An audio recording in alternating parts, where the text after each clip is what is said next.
Hello everyone, my name is Swapnesh and I'm so happy to be able to talk to you about a subject close to my heart. I hope you all are doing well and being safe.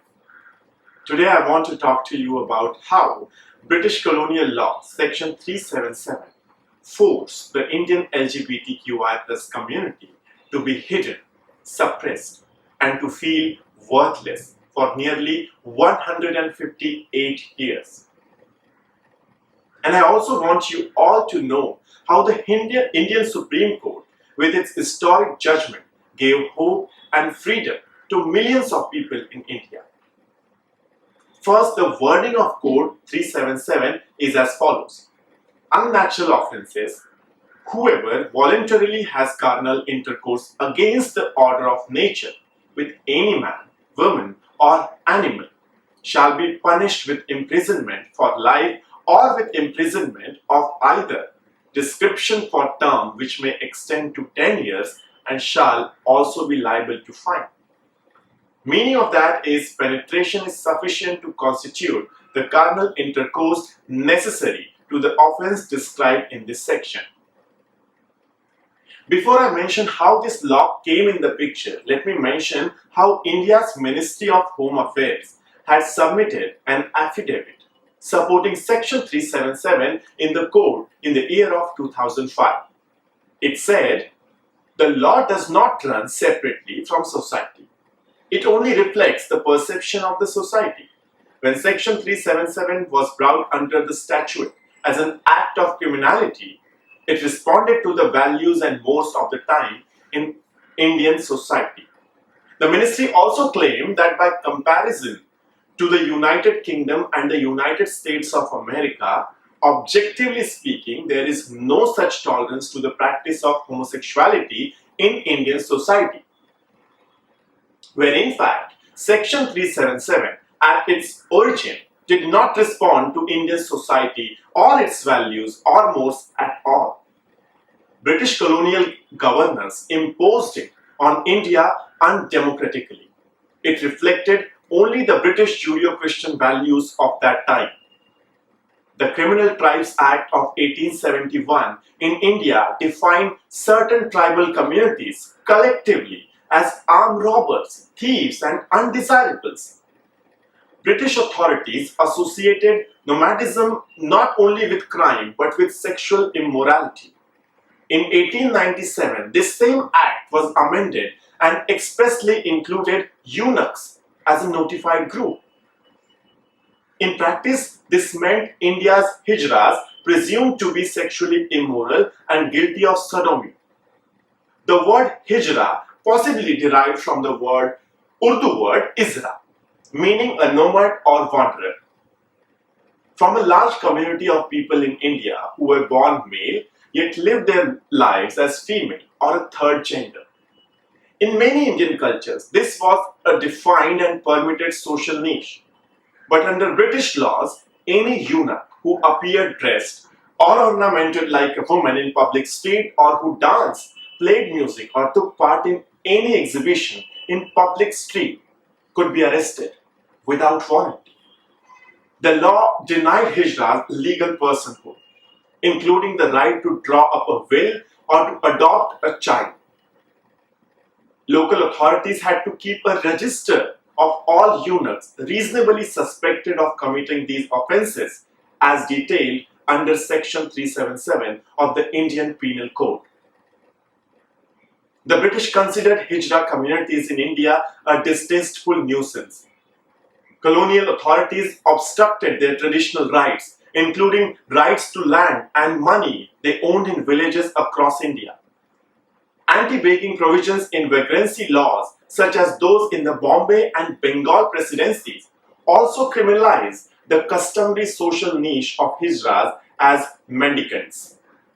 The 1897 amendment, subtitled An Act for the Registration of Criminal Tribes and Eunuchs, that linked hijra identity to Section 377. It showed how the vagrancy and the sodomy provisions stemmed from the same motive, to place not just behaviors but classes of people under surveillance and control. Colonial laws ultimately made the personal condition of being hijra a criminal offense. And that list went on adding anyone and everyone which British authorities thought were unnatural and not good for the society. This is how we got this colonial law, Section 377. It came from British laws, and like any other law, it became the part of Indian legal system even after the independence in 1947. By then, LGBTQI plus communities were well isolated and people began seeing them as criminals, encouraging these individuals to hide any alternative sexualities or genders. On the other hand, Indian culture seemed to have historically celebrated many kinds of sexualities.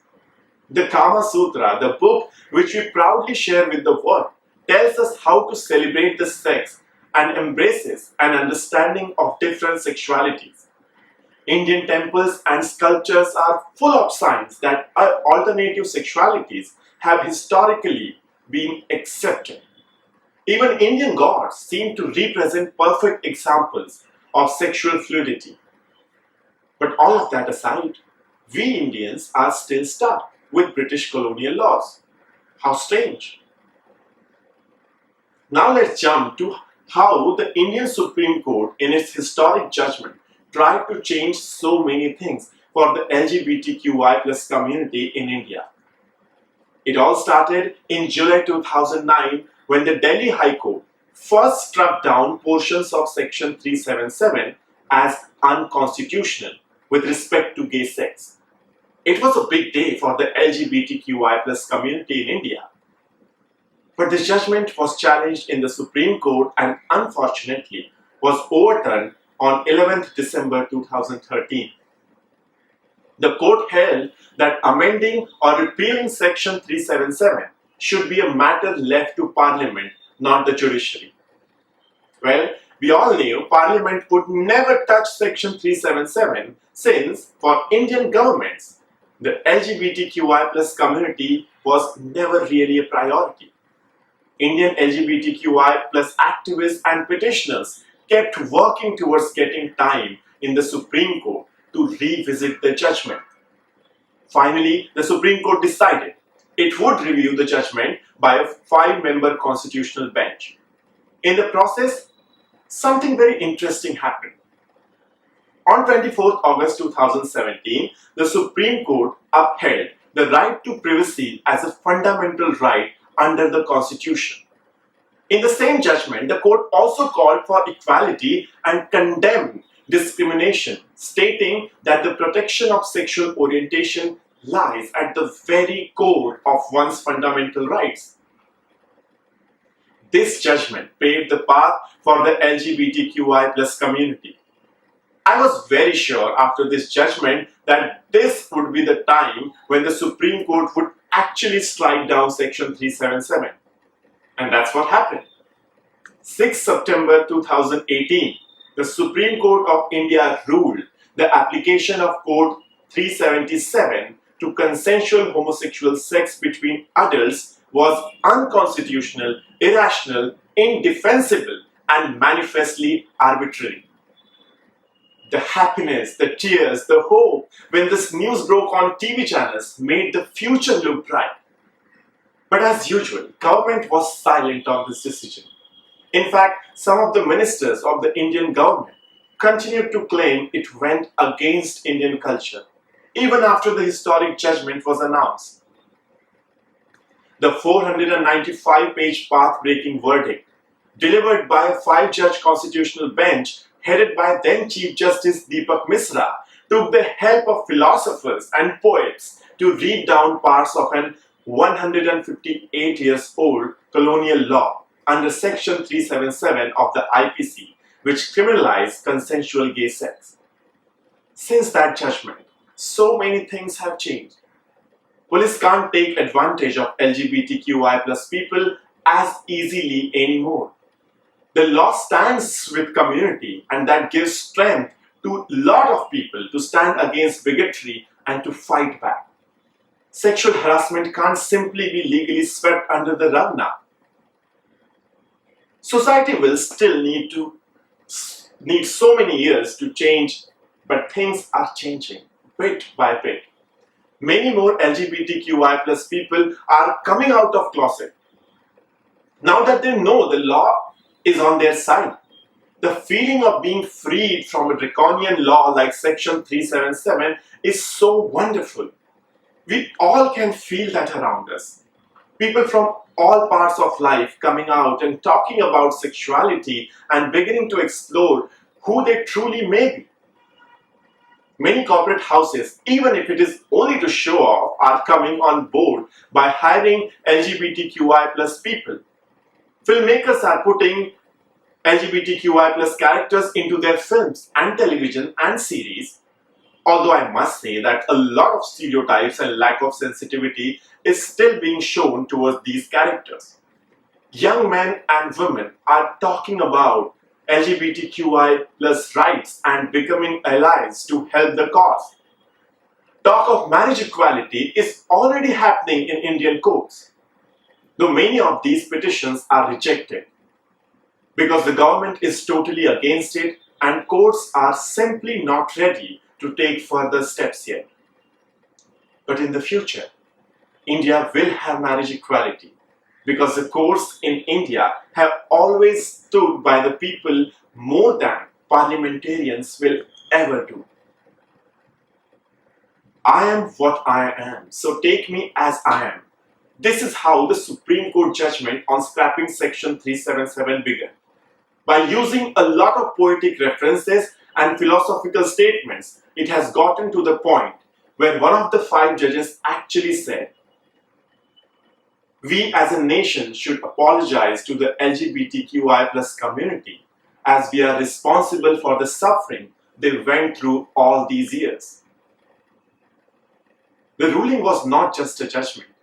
It was an emotional affair. So many people watching the TV, listening the news, trapped in heterosexual marriages, cried that day and called me to say they wished they could start their lives again with this judgment. Many LGBTQI plus people who were about to get married by force or by giving into familial pressure have decided not to do so.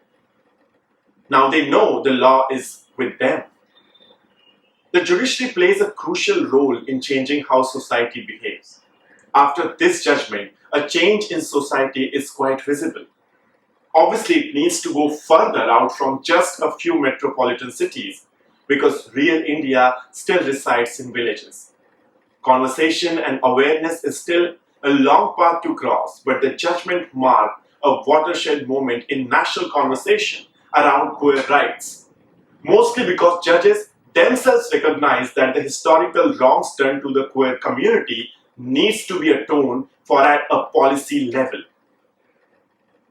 Saying goodbye to Section 377 was a great moment and has changed the lives of LGBTQI plus community in an enormous way. Now it feels like the British establishment has actually left and India is coming back to the same path where she used to celebrate alternative sexualities with welcoming hands. I wish to see that India in the near future. I wish you all much happiness and health. Be well, accept people for who they are, and always smile. Thank you.